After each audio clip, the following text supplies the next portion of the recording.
ఈ మిల్లారప్ప చిన్నప్పటి నుంచి కూడా మంత్రశక్తులతో అనేకమైన ప్రాణాలు తీశాడు. కారణం ఏంటంటే వీళ్ళ ఆస్తినంతా కూడా వాళ్ళ పిన్ని బాబాయిలు స్వాధీనం చేసుకున్నారు. వీళ్ళు చిన్నపిల్లలప్పుడు. అప్పుడు వాళ్ళు నాశనం చెయ్యాలని మనసత్తులు నేర్చుకొని వాళ్ళ పంటల్ని, వాళ్ళ ఇంటిని, వాళ్ళని అన్ని నాశనం చేసిన తర్వాత ఎంత పాపం మూట కట్టుకున్నాడు. అంత పాపం మూట కట్టుకొని ఆ పాప ప్రక్షాళన కోసంగా, జ్ఞానం కోసంగా అన్వేషించాడు. అన్వేషించి సద్గురువుని అన్వేషించుకుంటూ సద్గురు దగ్గరికి వెళ్ళారు. మహాత్మా గారి దగ్గరికి వెళ్ళాడు. వెళ్ళిన తర్వాత ఆయన దగ్గర సేవ చేసి ఆయన దగ్గర బోధన పొందిన తర్వాత గుహలో జ్ఞానం చేసుకుంటున్న తర్వాత ఈయనకి ఇంటి మీద ఒక బెంగ పుట్టింది. పోయి అమ్మని వాళ్ళని చూడాలి అని. అప్పుడు అంటాడు, నువ్వు కూడా సర్వసంగ పరిత్యాగం అయిన తర్వాత మళ్ళీ నీకు అమ్మ తల్లి ఏమనండి. లేదు, నాకు స్వప్నం వచ్చింది, మా ఇల్లు శిథిలమైపోయిందట, మా అమ్మ ఏదో చనిపోయినట్టుగా నాకు కల వచ్చింది, మా చెల్లి భిక్ష తీస్తుందట, ఒక్కసారి వెళ్ళి చూసొస్తాను అని చెప్పినప్పుడు అప్పుడు ఈ మహాత్మా గారు ఈ మిల్లారప్ప గారికి ఒక ఉపదేశం చేస్తాడు. ఇక్కడి నుంచి వెళ్ళిపోతున్నావు, ఇక్కడి నుంచి నువ్వు ఎలా ఉండాలి, నీ యొక్క భావాలు ఎలా ఉండాలి, నీ జీవన విధానం ఎలా ఉండాలి అని తెలియజెప్పేదే ఈరోజు వచ్చే అధ్యాయం. అంటే ప్రతి సోమ, గురు, శుక్ర, శని ఈ మిల్లారప్ప గారి జీవితం గురించి మనం నేర్చుకుంటున్నాం. ఎందుకంటే ఎంత పాపం చేసినప్పటికీ కూడా నిజమైన ప్రాయశ్చితం చేసుకుంటే ఆ ప్రాయశ్చితం ద్వారా నువ్వు భగవంతుడికి సన్నిహితుడవుతావు. పశ్చాత్తాపము, ప్రాయశ్చిత్తము. పశ్చాత్తాపము అంటే ఏంటి? నేను ఇంతవరకు గతంలో ఎన్నో మంది ప్రాణాలు తీశాను, ఎంతోమంది హింసించాను. ఆ హింస వల్ల ఎంతటి పాపం నేను మూట కట్టుకున్నాను. ఇక్కడి నుంచి ఆ పాపం నేను మూట కట్టుకోకూడదు. పాపం మూట కట్టుకుని పాపం అనుభవించాల్సిందే. మంచికి అనుభవించాల్సిందే, చెడుకు అనుభవించాల్సిందే. కాబట్టి చెడుకు అనుభవించాలి. ఆ ప్రాయశ్చిత్తంగా ఎంతగా శిక్షణ పొందాడు గురువు గారి దగ్గర. తన పాపమంతా కరిగిపోయేంత వరకు శిక్షణ పొందిన తర్వాత ఇతనికి బోధ అనుగ్రహం కలిగింది. అదని ఆ విధానాన్ని జారిపోకుండా ఇప్పుడు పశ్చాత్తాపం చెందాం, ప్రాయశ్చిత్తం చేసుకున్నాం, మళ్ళా తిరిగి వెనక్కి. ఎందుకంటే ఈ లౌకికం అనేది భ్రమింపు చేస్తుంది, మహా విషవలయమే, ఇందులో చిక్కుకోకూడదు అని బోధిస్తాడు చివరగా. అలా బోధించేటప్పుడు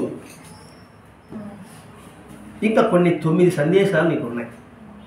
ఇంకా 9 బోధించాలి నేను, అంటే 9 మార్గాలు నేను బోధించాలి. ఇప్పటి వరకు నీకు 4 నీకు ఇచ్చాను.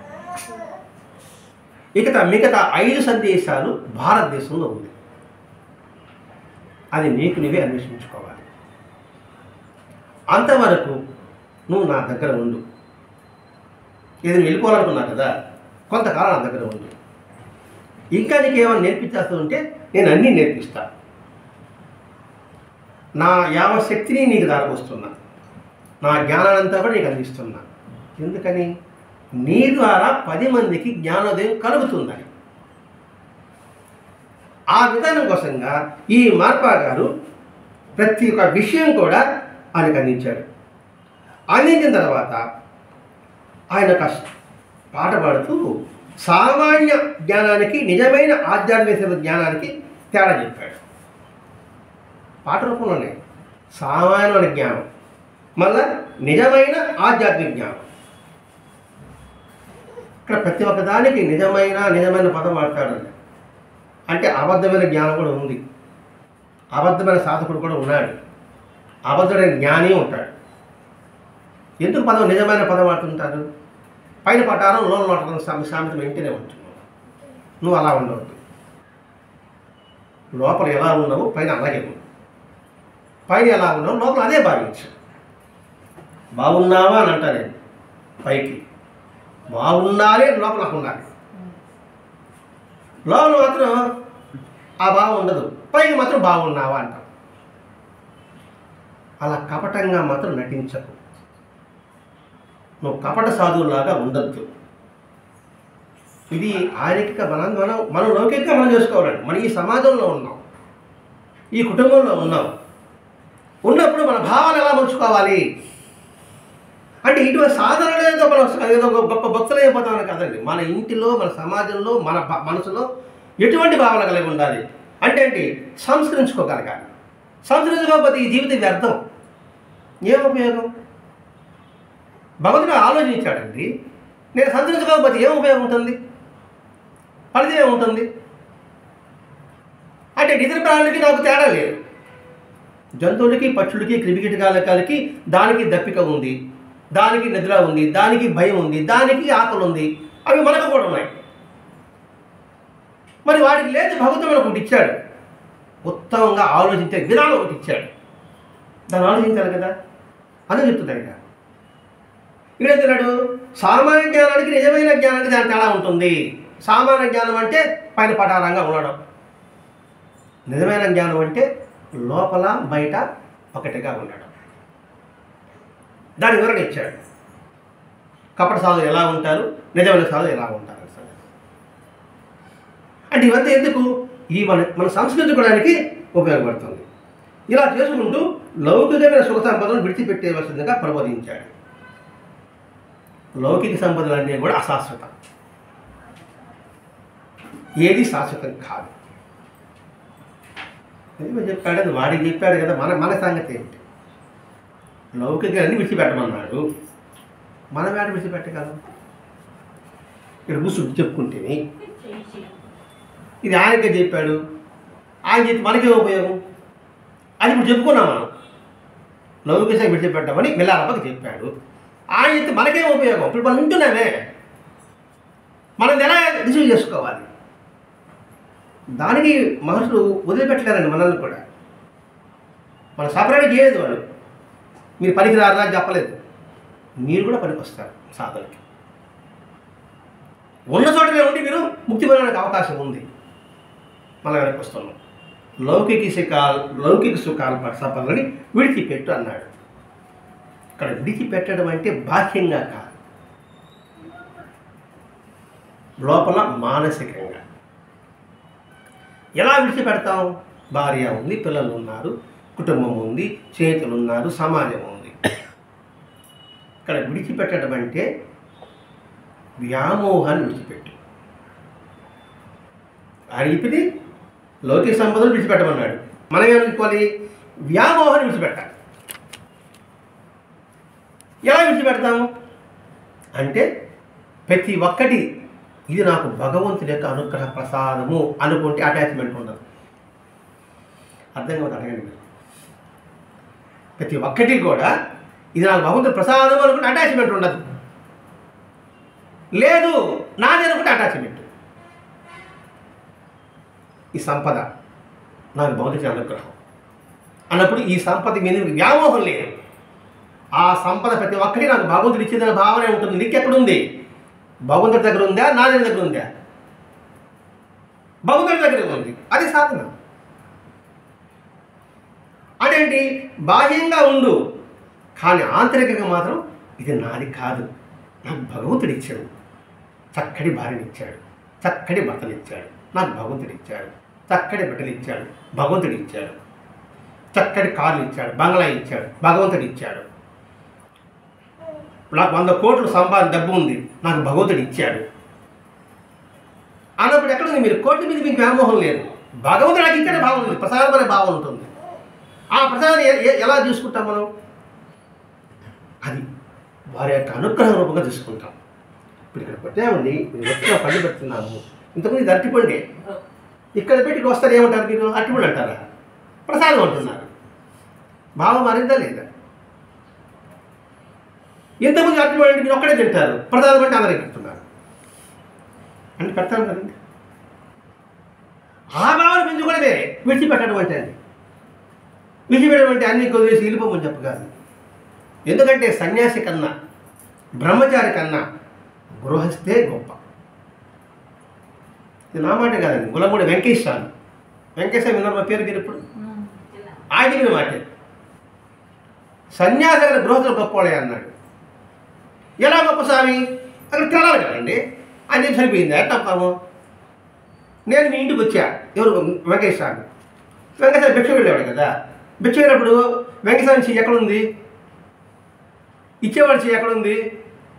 అప్పుడు చెయ్యి ఎవరు గొప్ప? మీరే గొప్ప అన్నాడు.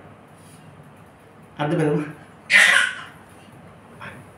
కాబట్టి ఇక్కడ వ్యామోహాన్ని విడిచిపెట్టు అంటే ప్రతి ఒక్కటి మనం అనుభవించుకోవాలండి. ఏ మహాత్ముడి చరిత్రగా చూసుకోండి. పోనీ ఈ వ్యామోహం అనేది మనం అన్నమయ్య సినిమాలో కూడా చూసాం. రాజంతా ఆభరణాలు ఇచ్చేస్తూ ఉంటే, అలాగే భక్తితో కాల సినిమాలో చూసాం. ఆ వ్యామోహానికి వసపోయినవాడు ఏమైనారు అంటే ఇలా ప్రతి ఒక్క కోణంలో చూసుకుంటేనే నీ సత్సంగ ప్రయోజనం అది. మనిషి సంస్కరింపబుద్దుకుంటేనే ఈ మానవ జన్మకి సార్థకత, లేకపోతే నిరర్ధకం. అది చెప్పాడు. అటువంటి నువ్వు విడిచిపెట్టు. ఆ తర్వాత నువ్వు వెళ్ళిపోతున్నావు అంటే గురువు నువ్వు వెళ్ళిపోతున్నాడు కదా బిలారప్ప, నువ్వు వెళ్ళిపోతే నా గుండెలు బద్దలవుతుంది. ఇది లౌకికం. ఇంతకాలం అయితే ఉన్నావు కదా, నా బిడ్డలాగా ఉన్నావు, నువ్వు వెళ్ళిపోతాడంటే నాకు బాధ. కానీ రక్తమాంసం చేయబడ్డ ఏ వస్తువైనా సరే విడిచిపెట్టవలసిందే. ఇది జ్ఞానం. రక్తమాంసాలతో చేయబడ్డ ప్రతి వస్తువులు కూడా ఏనాటికైనా ఒకనాడికి అది అంతమందవలసిందే. ఈ ఒక్క వాయి మనం పట్టుకున్నాం అనుకోండి, జననం సహజం, మరణం సహజం అనే భావన వచ్చింది అనుకోండి, దుఃఖం ఉంటుందా? ఏదైనా సరే ఒక పుట్టుక అంటే మరణం అనేది తప్పదు. ఒక వస్తువు శుద్ధింపబడింది అంటే ఇది నాశనం అవుతుంది. ఏదైనా అంతే, ప్రకృతి ఏదైనా చూసుకోండి, పుట్టుకంటే నాశనం తప్పదు అనే భావం నింపుకున్నాం అనుకోండి, దుఃఖం ఎందుకు ఉంటుందండి? దుఃఖ విముక్తే మోక్షం అన్నాడు బుద్ధ భగవానుడు. ఆ భావాన్ని మనం అనుసంధానం చేసుకోవాలి. ఒక్కసారిగా కుదరదు. ఇప్పటికిప్పుడు అయిపోతావా? బిడ్డ పుడతానే పరిగిస్తాడా? ఎన్నో జన్మ పూర్వజన్మ సంస్కారం వల్ల మనం భగవంతునికి దరిదాపుల్లోకి వచ్చాం. దగ్గర కానీ చెప్పలేమండి, దరిదాపుల్లోకి వచ్చాం. అది పూర్వజన్మ పుణ్యం వల్ల. ఎందుకంటే జంతువునాం నరజన దుర్లభం. ఈ ధనజన చాలా దుర్లభం, చాలా కష్టపడి ఈ మానవ జన్మ రావాలంటే. అంటే కష్టం అంటే ఇంతకుముందు ఎన్ని జన్మలు గడిచిందో, ఎన్ని క్రిమికీటకాలు ఉన్నామో, ఎన్ని చెట్టుపుట్టలుగా ఉన్నామో, ఎన్ని జంతువులుగా ఉన్నామో, ఇప్పుడు వచ్చింది అది గుర్తుపెట్టుకున్నాం అనుకోండి, నేను సాధకం చేసుకుంటాం. ఆ సాధకమైన మార్గాలే భగవద్ చెప్పిన బోధలన్నీ కూడా, భగవద్గీత చెప్పిన బోధలన్నీ కూడా. ఇప్పుడు ఈ ఒక్క వాక్యం ద్వారా నువ్వు నా విషయంలో పోతున్నావు, అయినా తప్పదు. శరీరం ఉంది, రక్తమాసం తర్వాత దూరంగా అక్కడ ఎలా ఉంటాం? కాబట్టి అది నేను తెలుసుకున్నా, అది నువ్వు తెలుసుకో. నువ్వు వెళ్ళే లోపల నేను నాకు తెలిసిన అన్ని గ్రంథాల సారాంశం అంతా నీకు బోధిస్తాను. కొంతకాలం మాత్రం నా దగ్గర ఉండు. నువ్వు వెళ్ళిపోతా అన్నావు, నేను అడ్డు చెప్పడం లేదు అని చెప్పి ఒక దేవుడి కుమారుగా చేసుకొని, అంటే ఒక బిందు మారు అంటే వెళ్ళిపోతున్నాడు కదా, సెండ్ ఆఫ్ పార్టీ అని చెప్తే అర్థమవుతుంది. నేను ఉద్యోగం రిటైర్డ్ అయితే సెండ్ ఆఫ్ చేసుకుంటాను కదండి, అట్లాగా. లేదా మన పిల్లలు మన అమెరికా పోతా అంటే అందరి బంధువులు పిలిచి ఆ రోజు పార్టీ చేసుకుంటాం కదండి, అలా సాగనంపడానికి. అలాగా అలా వేసిన తర్వాత మార్పాగా తన ఒక దివ్యశక్తులని ప్రదర్శించాడట. దివ్యశక్తులు అంటే జ్ఞానంతో వచ్చిన ప్రతి ఒక్క విషయాల అంశాలన్నీ కూడా అక్కడ ప్రదర్శించాడట. ప్రదర్శించిన తర్వాత ఆ శక్తులంతా చూసిన తర్వాత ఈ శక్తులన్నీ కూడా భ్రాంతిమయాలే. ఇక్కడ శక్తి అంటే మనకు అర్థం కావాలంటే ఆయన మహిమలు చేసి అనుకుందాం. అంటే ఎక్కడో ఉన్న వస్తువులు తెలుసుకోవడం, స్వప్నంలో దర్శనం ఇవ్వడం, ఇట్లాంటి చేసేటప్పటికి ఇవన్నీ భ్రాంతిమయాలే. మరి భ్రాంతి కానిది ఏమిటి? నిజమైన జ్ఞానమే అని నేను తెలుసుకున్నాను. తెలుసుకున్న తర్వాత అనుకుంటాడట బిలారప్ప, నేను కూడా ఆయన మార్గాన్ని అనుసరించాలని, ఆయన శక్తివంతుని కావాలని అప్పుడే దృఢంగా సంకల్పించుకున్నాను నేను ఆయన మార్గాన్నే అనుకరించాలని కాదు. అనుకరణ వేరే, అనుసరణ వేరే, తేడా ఉంటుంది. నేను నాటకాలు రాముడి వేషం చేసినంత మాత్రం రాముడు అయిపోయినా, రాముడి వేషం వేయకపోయినా రాముడి ధర్మాలు పాటించాలనుకునే రాముడిని అర్థమనుకుంటున్నా. వేషం వేయలే, ఆ ధర్మాన్ని పాటించాలనుకోండి నేను రాముడిని. అలాగే వినాయకుడు ఉన్నాడు. వినాయకుడు తండం పెట్టుకుని వస్తానల్లా, వినాయకుడు గుణాలు పెట్టుకుంటే నేను వినాయకుడిని అంటే నా వల్ల ఎక్కడ నా మార్గాన్ని వెళ్తే ఎటు విజ్ఞానం జరగవు. ఇప్పుడు వినాయకుడి మార్గాన్ని వినాయకుడిని పూజిస్తున్నాం మనం. ఎందుకని? మన పనులు విఘ్నం కలగకూడదని. అక్కడ విఘ్నం కలగకూడదనంటే వినాయకుడు ఏం చేశాడో ఆ భావన అనుసరించుకుంటే మన విజ్ఞానం కలగవు. వినాయకుడు ఏం చేశాడు? ఒక్క త్యాగం. వెంకటేశ్వర ఏం చెప్పుకున్నామా? కృతజ్ఞత చెప్పుకున్నాం. వినాయకుడు ఏమో ఒక్క పాయింట్ త్యాగం. ఏం త్యాగం చేశాడు ఆయన? మహాభారతం రాస్తున్నారు, వ్యాసభావం చెప్తున్నాడు, ఆపకుండా రాయాల. ఇది వినే ఉంటారు మీరు. ఆపకుండా రాయాల, మళ్ళీ అర్థం చేసుకుంటూ రాయాలట. ఇప్పుడు ఆ చెప్తా రాస్తుండే నాకు అతను కొంచెం ఆగుతాను కదండి, ఇదేంటి నా పదం ఆలోచిస్తారు కదా అని ఆగకూడదట. ఎంత కష్టం చూడండి. అలా రాస్తున్నప్పుడు ఇప్పుడు మామూలుగా చదువుకుంటా పెన్ను మొక్క ఇరిగిపోయింది, పెన్సిల్ మొక్క ఇరిగిపోయింది. ఇది ఆపకూడదు కదా. ఏం చేయాలా? వెంటనే తన దంతాన్ని ఇంచుకొని కుట్టుకుని రాశాడు. దాని ఒక కూసుగా ఉంటుంది కదండి, అదే అన్న త్యాగం. ఆ బాధ ఎవరి కోసం రాశాడు? సమాజం కోసం రాశాడు, సమాజ హితం కోసం కోసాడు, పరహితం కోసం చేశాడు. మరి అటువంటి త్యాగుడు వినాయకుడు లేదా? అటువంటి త్యాగుడు మనం ఆలోచించుకున్నాం అనుకోండి, మనం ఏ పనులు అడుగు పెట్టినా నిర్విఘ్నంగా జరుగుతాం, నిర్విఘ్నంగా జరుగుతుంది అంతే. ఇదే అంటారండి పెద్దలు ఒక మాట చెప్తారు, చేసే ఒక వ్యక్తిలో, అది సమాజంలో కావచ్చు, కుటుంబంలో కావచ్చు, సత్సంకల్పంతో చేయగలిగితే ఎటువంటి కార్యక్రమం విజ్ఞానం మొత్తం జరగదు అని మహాత్ముల యొక్క జీవితం అంతా మనకు అర్థమవుతుందండి. మరి గాంధీ మహాత్ముడు ఎంతటి వాడండి? బక్క పలసడి వాడు. మరి స్వాతంత్రాన్ని సంపాదించి పెట్టాడంటే సంకల్ప బలం, అసలు నీతి, నిజాయితీ, సత్యం, అహింస, ఆ గుణాలు అతనిలో ఏ పని చేసినా విఘ్నం కలగలేదు, అంత జయమే కలిగింది. అది చెప్తున్నాడు ఈ విషయం. ఎందుకంటే ఒక్కొక్కటి వివరించుకుంటే తప్ప మనకు అర్థం కాదు కాబట్టి ఈ కథ చదువుకుంటే ఎలా ఉంటుంది. ఆ మార్గాన్ని అనుసరించు, అంచాడు శక్తివంతులకు కావాలని అప్పుడే దృఢంగా సంకల్పించుకున్నాడు. ఎప్పుడు సంకల్పించుకున్నాడో ఇప్పుడు విశ్వాసం కలిగిందా అన్నాడు మార్ప. గురువుగారు అడిగాడు, ఇప్పుడు విశ్వాసం కలిగిందా? దాన్ని దృఢంగా ఉంచుకో అన్నప్పుడు నేను మీ వరే తయారు కావాలని నేను నా సాయశక్తిలా ప్రయత్నిస్తానన్నాడండి. ఎవరు? నిలబెట్ట. ఆయన వల్ల ఎందుకు కావాలనుకున్నాడు అంటే సమాజానికి విద్యోధంగా ఎంతో ఉపయోగపడాడు మార్పాక గురువు గారు. అలాగే మనం ఏ దేవతను ఆరాధిస్తున్నామో, ఏ గురువుని ఆరాధిస్తున్నామో ఆ యొక్క మార్గాన్ని అనుసరిస్తూ మన యావశక్తిని కూడా ఆయనలాగా తయారవ్వాలి. అంటే ఆయన వేషంలాగా కాదండి, ఆయన ఏ గుణగుణాలతో ఉన్నాడో అటువంటి గుణాలు మనం అలవర్చుకొని మనం 10 మందికి హితం చేయగలగాలి. ఇప్పుడు మహాభారతం అంతా ఏముందండి? పరహితం పుణ్యం, పరపీడనం పాపం. ఈ రెండే మన జీవితం అలవర్చుకోవాల్సింది. ఇతరులకు ఎప్పుడు హాని చేయదు, శారీరకంగా మానసికంగా కూడా. మనసులో కూడా ద్వేషించకూడదు, మనసులో కూడా వాళ్ళు చెడిపోవాలని కోరుకోకూడదు. ఇదే మహాభారతం నిరూపించింది. చూడండి, మహాభారతంలో కౌరవులు పాండవులు మరి వాళ్ళు న్యాయంగా అడిగితే కూడా వాళ్ళు ఏం చేశారు? వాళ్ళు చివరి పత్రం అయ్యారు లేదా? కానీ ఇక్కడ మనం ఏ దేవత ఆరాధిస్తున్నామో సాయశక్తులా నేను మిమ్మల్ని అనుసరించి మీ యొక్క ఆశయాన్ని నెరవేరుస్తా, అదే నిజంగా మనం భగవంతుని ఆరాధించినట్టు. ఇప్పుడు వెంకటేశ్వర కృతజ్ఞతాభావం చెప్పుకున్నాం. అటువంటి కృతజ్ఞతాభావం నా జీవితాంతో నేను చేస్తాను, ఆ మాట కట్టుబడి ఉంటాను అనుకొని వెంకటేశ్వరాన్ని పూజించగలిగితే ఆయన సంతోషపడతాడు. అలాగే వినాయకుడిని పూజించగలిగితే ఆయన సంతోషపడతాడు. అలాగే చండాలను పూజించగలిగితే ఆమె సంతోషపడుతుంది.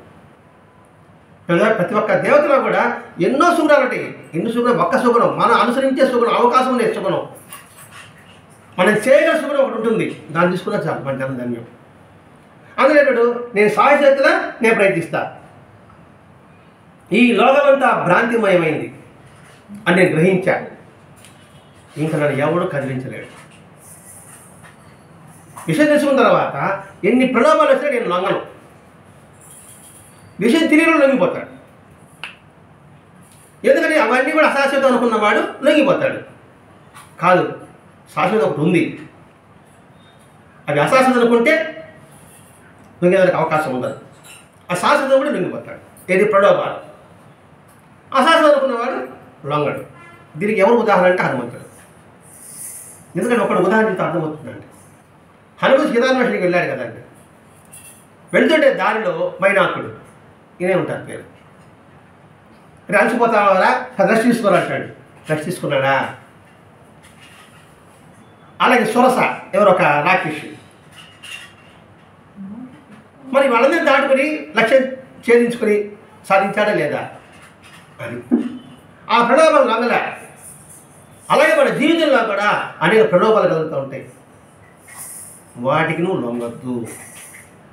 తెలుసుకున్నవాడు లొంగేది ప్రసక్తే ఉండదు. వీడు పొగుడుతున్నాడా, వీడు తిడుతున్నాడా అంటాడు, అంతే. అలాగా నేను తెలుసుకున్నా. ఇతరంగా నా జీవితానంతా ఆ జీవితాశయం కోసంగా మిగతా వారి లౌకికమని కూడా నేను విడిచిపెడుతున్నా అని చెప్తూ నువ్వు నిర్మానుష దేశానికి ప్రతిసారికి వెళ్ళి ధ్యానం చేసుకో. ఎందుకంటే లౌకికం అంటే నీకు మైండ్ డిస్టర్బెన్స్గా ఉంటుంది. కాబట్టి అక్కడ వెళ్ళి ధ్యానం చేసుకో. అప్పుడే తల్లిదండ్రులుగా నేను భావించాను కదా, అప్పుడే మా కృతజ్ఞత నువ్వు కలిగి ఉన్నట్టు, అంటే రుణం తీర్చుకున్నట్టు. నీకు నేర్పించాం. ఎవరు? గురువు గారు, గురుపత్ని గారు ఆయనకి ధ్యానం మీద నేర్పించారు. నేర్పించిన తర్వాత ఆ ప్రకారంగా నువ్వు చేసి ధ్యానం చేయగలిగితే మాకు నువ్వు రుణం తీర్చుకున్నట్టు లెక్క. ఇది ఆయన చెప్పాడు. మన సంగతి ఏంటి? ఈ దేహం రావడానికి కారణం తల్లిదండ్రులు. మన తల్లిదండ్రులను ఎలా తీర్చుకోవాలి? వారు నచ్చిన రీతిలో నా జీవితం సాగితే నేను వాళ్ళ రుణం తీర్చుకున్నట్టు లెక్క. వాళ్ళు ఉన్నా లేకపోయినా కూడా. ఎందుకు వాళ్ళకి అంత ప్రాముఖ్యత? ఈ దేహం రావడానికి కారణం వాళ్ళే కదండి. కాబట్టి దాన్ని నువ్వు గుర్తుపెట్టుకో. ప్రతి ఒక్కటండి మహాత్మ జీవిత చరిత్రని మన జీవితానికి అనుసంధానం చేసుకుంటూ రావాలండి. అప్పుడే ఉపయోగం. లేకపోతే చదివినట్టు లెక్క, అంతే. చదువుకుంటూ పోతుంటాం, వింటూ ఉంటాం, ప్రయోజనం ఏముంటుంది? అన్నీ ఉంటారు, అన్నీ వింటారు, అన్నీ వింటున్నాం. వినిపించుకుంటే కానీ ఉపయోగం ఉంటుంది. దీని ఉదాహరణ వినాయకుడే. వినాయకుడికి సుబ్రహ్మణ్య స్వామికి ఎవరికి పట్టం కట్టాలా అన్నారు.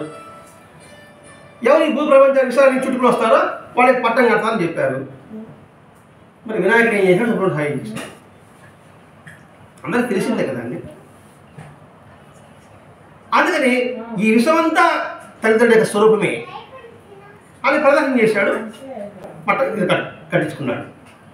అది మనం గుర్తుపెట్టుకోవాలి. తల్లిదండ్రులుగా మనకి బోధించా, మా నచ్చిన రీతిలో నువ్వు నడుచుకోగలిగితే నువ్వు మా రుణం తెచ్చుకున్నట్టు లెక్క.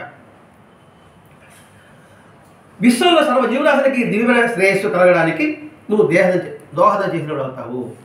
మాకే కాదు, విశ్వంలోని సకల జీవరాశికి కూడా నువ్వు శ్రేయస్సు కలిగించిన వాడు అవుతావు. ఎందుకంటే తల్లిదండ్రుల రుణం తీసుకునేవాడు సమాజం రుణం తీసుకోడా? సమాజం రుణం తీసుకునేవాడు దేశం రుణం తీసుకోడా? దేశం నాకేమి ఇచ్చింది కాదు, దేశానికి నువ్వేం చేశావు అనేది ఆలోచిస్తున్నాడు అండి. ఇక్కడ మా రుణం తీసుకున్నప్పుడు ఈ సమాజంలో ఇతరులకు ఉపయోగపడగలుగుతావు. ఇంట గెలిచి రచ్చ గెలువు అన్నాడు. ఇంట్లో తల్లిదండ్రులు ఇటు గెలిచిన తర్వాత నువ్వు రచ్చగలవు. ఇక్కడ ఇంట గెలవు, నువ్వు రచ్చగలిసి ఏం ఉపయోగం ఉండదు. ఇంట్లో ఈగల మూత, బయట పాలకెళ్ళి మూత, ఏం ఉపయోగం ఉంటుంది? కాబట్టి ఇక్కడ మా రుణం తెచ్చుకుంటే నువ్వు సమాజ రుణం కూడా తీసుకుని వస్తావు. అంటే తల్లిదండ్రుల రుణం తెచ్చుకుంటే, గురువు యొక్క రుణం తెచ్చుకుంటే ఈ సమాజ రుణం కూడా తెచ్చుకుంటే. ఎందుకంటే ఈ సమాజ యొక్క స్వరూపమే గురు స్వరూపం. అప్పుడు ఈ సమాధానంతో నువ్వు గురువుని దర్శిస్తావు. ప్రతి ఒక్కరు ఆ గురువు అనే భావన కలుగుతుంది. కలిగినప్పుడు నువ్వు ఎవరిని మోసం చేస్తావు, ఎవరికి ద్రోహం చేస్తావు? ఎందుకంటే ఎందులో నా గురువు గారు ఉన్నారు ఆయన భావన కలుగుతుంది కదండి. గురువు అంటే ఇప్పుడు భావన పెట్టుకున్నాం కానీ ఇంటి రూపాయలు వెంకటేశ్వర ఉన్నాడు, ఇంటి రూపాయలు వినాయకుడు ఉన్నాడు, ఇంటి రూపాయలు చంద్రం ఉన్నారు అనే భావన ఉంటే ఎవరికి ద్రోహం చేస్తాం అనేది ఇక్కడ మనకి గ్రహించవలసిన విషయం అన్నమాట.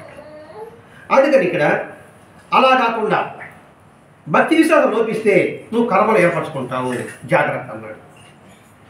అలా భక్తి విశ్వాసాలు లోపించిందంటే నీ కర్మలు చుట్టుకుంటాయి. ఎందుకంటే నేను నాది అనే భావం వచ్చిందంటే కర్మలు చుట్టుకుంటాయి. ఇది నాది అనుకున్నప్పుడు ఇది పోతే నాకు దుఃఖం. అలాగే వీళ్ళు నా వాళ్ళు కాదు అనుకున్న దుఃఖమే, నా వాళ్ళు కాలనుకున్న దుఃఖమే, నా వాళ్ళు అనుకున్న దుఃఖమే. రెండుకి దుఃఖమే, రెండుకి బంధమే. దుఃఖం అంటే బంధం అంటే ఆ బంధం నుంచి విముక్తి అయితే హాయిగా ఉండగలుగుతాం. 5 ఏళ్ళు గట్టిగా పిడుగులు పెట్టుకున్నాం అనుకోండి, ఎంతసేపు పట్టుకుంటాం? గట్టిగా తిమ్మిరి పడుతుంది. అది నేర్చాడు. అది కానీ రోగిని పట్టుకున్నామంటే నీకు బాధ తక్కువ. నాకు 60-70 సార్లు దాటింది. నేను ఇంకా బీగాలు నా గుప్పిట్లో పెట్టుకోవాలనుకుంటాను. నేను మా ఇంటి బీగాలంతా కూడా ఎంతకాలం పట్టుకుంటానండి? నొప్పి పుట్టదా? తిమ్మిరి పట్టదా? ఎంతవరకు పట్టిన తర్వాత వదిలేసామనుకోండి హాయిగా ఉంటుంది, బ్లడ్ సర్కిల్ బాగా జరుగుతుంది. ఇలా వదలడం భక్తి విశ్వాసాలు నిలబడడం, ఇలా పట్టుకోవడం భక్తి విశ్వాసాలు లేకుండా ఉండడం. కాబట్టి భక్తి విశ్వాసం ఎప్పుడైతే లోపిస్తుందో నువ్వు కర్మలు ఏర్పరచుకుంటావు. లౌకికమైన ఆశలన్నీ విడిచిపెట్టు. లౌకిక లాభ నష్టాలతో, ఆశ్రిత జనంతో, అనవసర చర్చలతో, మాటలతో కాలం గడపదు.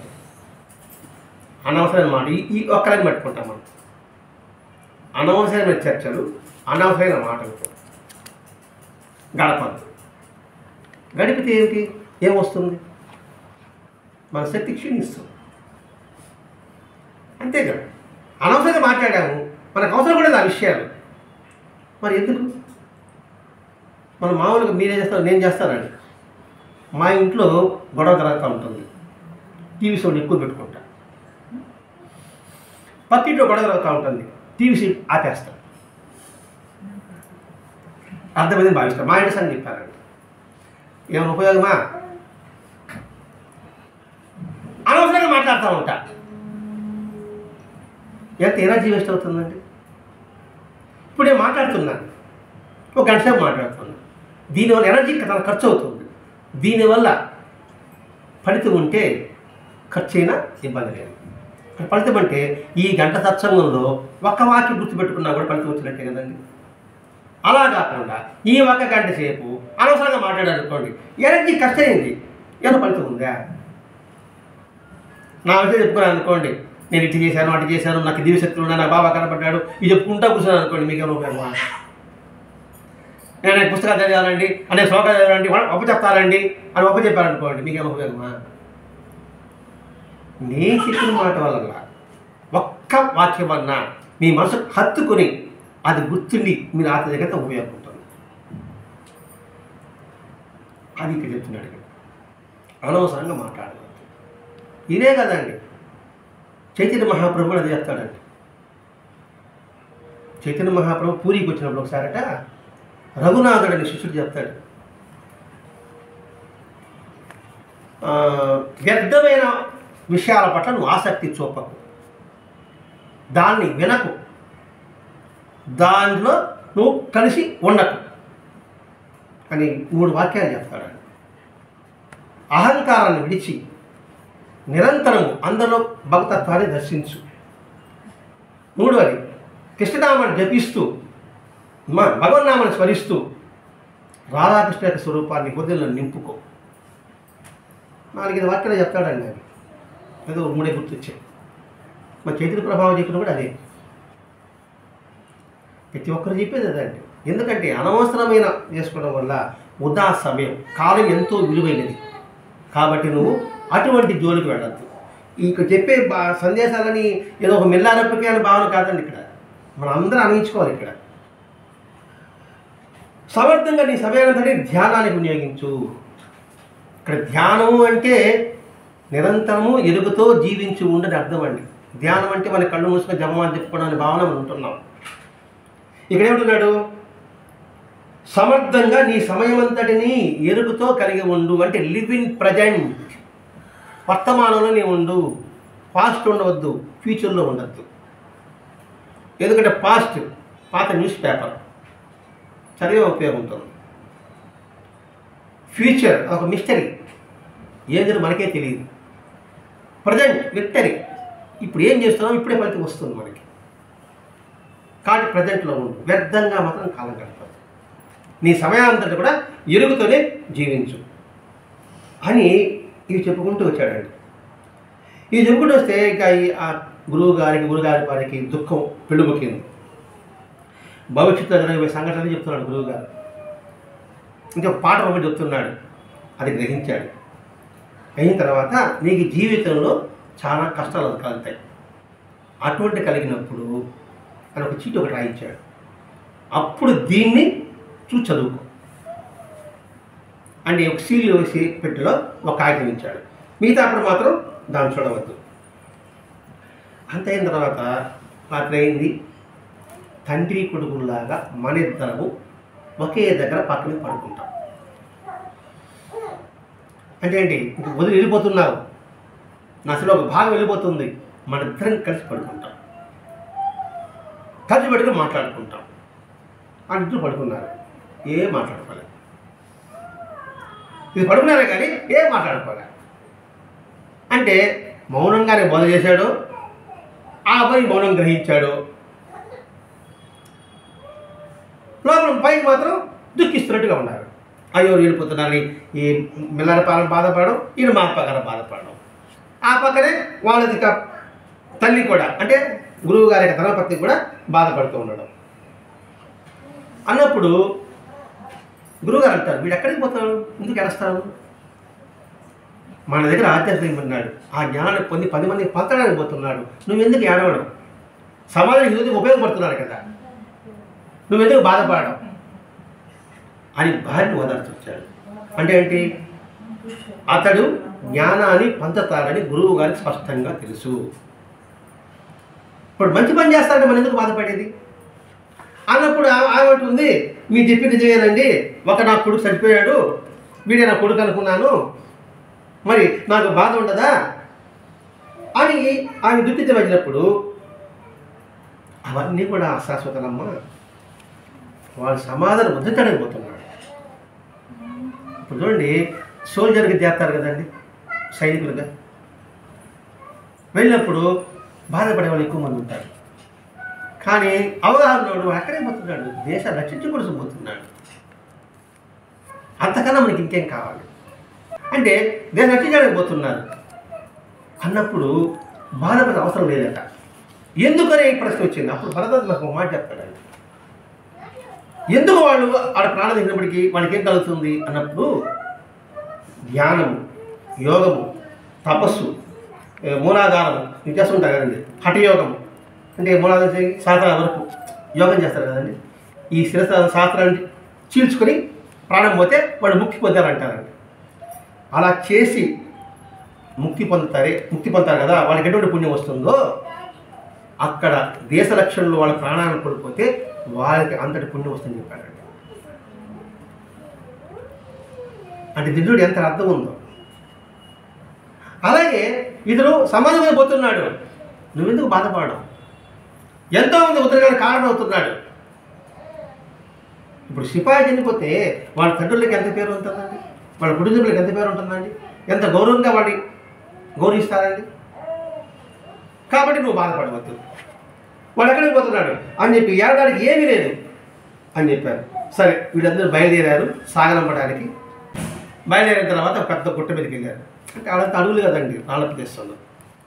అక్కడ వెళ్ళిన తర్వాత ఆయన ఇక్కడి నుంచి మేము వీడ్కోలు తీసుకుంటాం, నీకు దారిలో దొంగల భయం ఆ భయం ఉంటాయి అంటే అడుగులే కదా, కానీ నా ప్రార్థనతో నేను రక్షిస్తాను నీకు ఎటువంటి అపాయం కలగదు అని అభయం ఇచ్చాడు. ఆ అభయం పెట్టుకున్న తర్వాత మెల్లరప్ప గారు నాకేం భయం, ఎవడైనా నన్ను ఏం చేయలేడు, నా గురువు గారు ఉన్నాడు అని ధైర్యంగా ముందుకెళ్ళాడు. అంటే ఏంటి, ఆయన అభయాన్ని హృదయంలో పదిలంగా ఉంచుకుంటే ధైర్యంగా ముందుకు పోగలము అని ఆయన చెప్పాడు. మనం ఆనించుకోవాలి.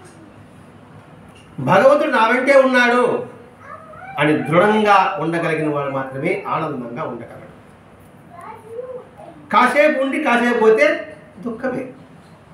ఎలా ఆనందంగా ఉండగలడు? చిన్నప్పుడు మీ పాపకి సైకిల్ నేర్పించినారు, మా బాబుని సైకిల్ నేర్పిస్తాడు. పట్టుకోమంటాం, పట్టుకునే ఉంటామా? పట్టుకుపోతుంటా, కొంచెంసేపు వదిలేస్తాం. పాప నాన్న పట్టుకున్నావు అంటారు, పట్టుకున్నాను అంటాడు. అంటారా? నాకు ఇప్పుడు వదిలేసి ఉంటారా? నాన్న పట్టుకున్నాను ముందుకు పోతాను అని అర్థం. చూడు ఎంత వివరణ వస్తుంది ఇక్కడ. కాబట్టి ఆయన ఉన్నాడు, నాకెళ్ళ భయం.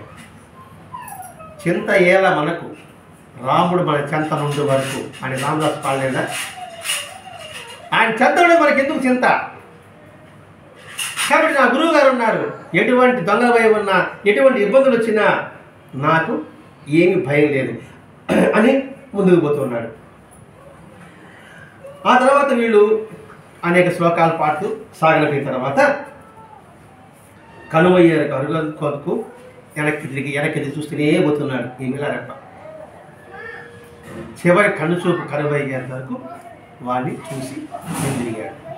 అంటే ఏమిటి, చివరి దర్శనం వరకు వాళ్ళ యొక్క స్వరూపాన్ని, వారి యొక్క ఇచ్చిన జ్ఞానాన్ని వారికి కృతజ్ఞాపూర్వకంగా తన హృదయంలో అలాగే పదిలంగా ఉండుకొని తిరిగి చూసుకుంటూ కనుచూపు మేర వరకు అలాగే గుర్తుండిపోయేట్టుగా చూసుకుని వెళ్ళాడు.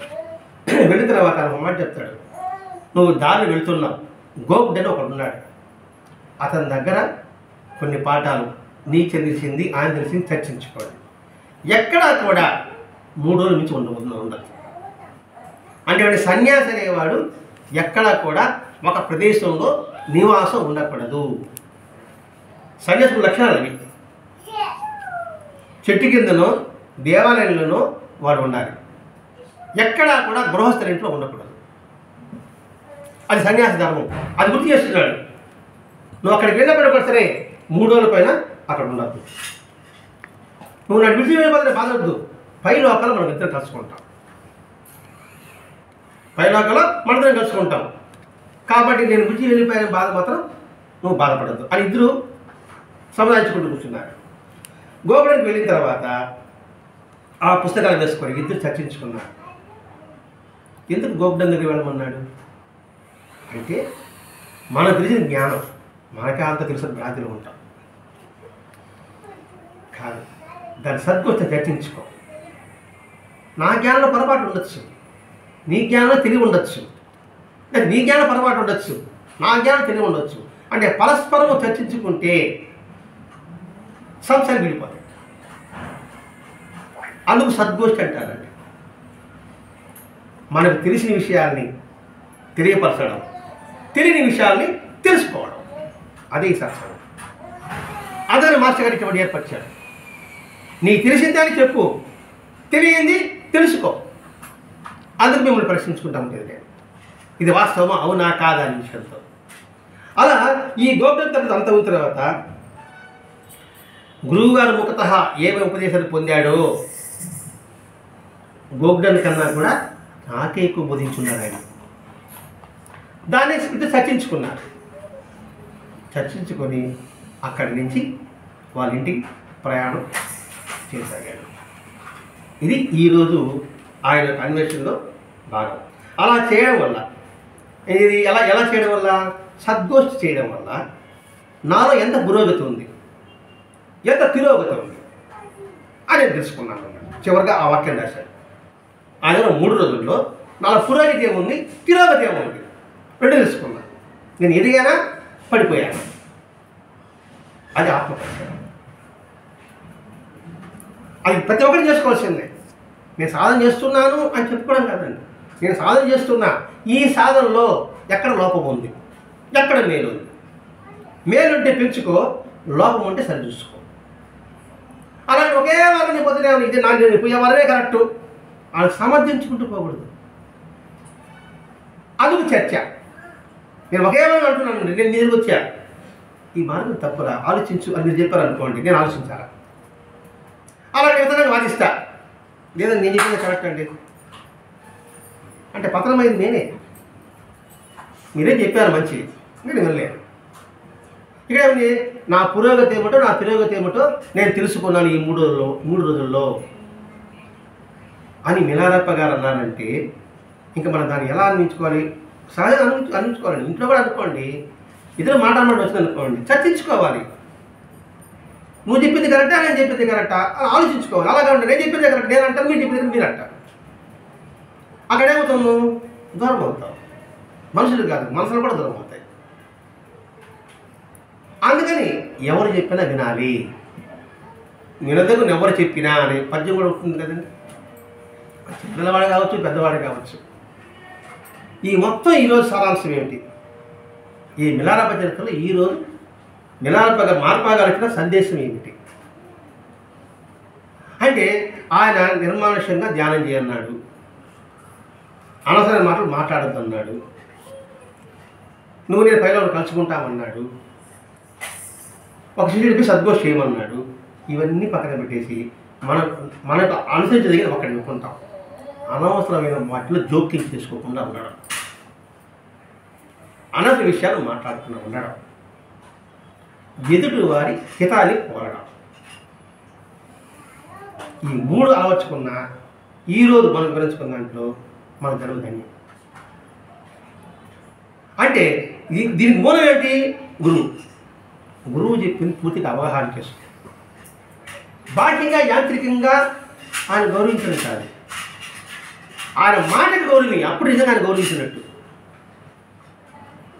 మా నాన్న గొప్పవాడని వారి పాటలు పూజ చేసే ఉపయోగం అండి. ఆయన మాట చెప్పి నడుచుకుంటే అప్పుడు ఆయన గౌరవించినట్టు. ఆయన ఉన్నప్పుడు గౌరవించకుండా పటాలు పెట్టి బాలేస్తే ఏం గౌరవించినట్టు అండి? కాబట్టి ఆయన మాటకు గౌరవించి, అదే మార్పా గారి మాటకి గౌరవించాడు, గురువు గారి మాటని దవదాటలేదు. కాబట్టి ఈ 5 అంశాలు మనం గుర్తుపెట్టుకోగలిగితే మనం రిపీట్ చేసుకుంటున్నాం. అనవసరంగా మాట్లాడుకున్నాడు, అనవసరంగా జోక్యం చేసుకున్నాడు, ఎదుటి వారి హితాన్ని కోరడం, ఎదుటి వారికి కీడు ఆశించకుండా ఉండడం, ప్రతి ఒక్క విషయంలో కూడా గురువు ఆజ్ఞలు పాటించడం. ఇది ఈరోజు ఈ మిలారప్ప చరిత్ర ద్వారా మార్పా గారి యొక్క సందేశం. ఇది మనందరికీ సందేశంగా మనం భావించుకున్నాం. స్వస్తి. శ్రీ సచిదానంద సద్గురు సాయినాథ్ మహారాజ్ की जय. శ్రీ సచిదానంద సద్గురు మిలారప్ప మహారాజ్ की जय. గురుదేవ దత్త.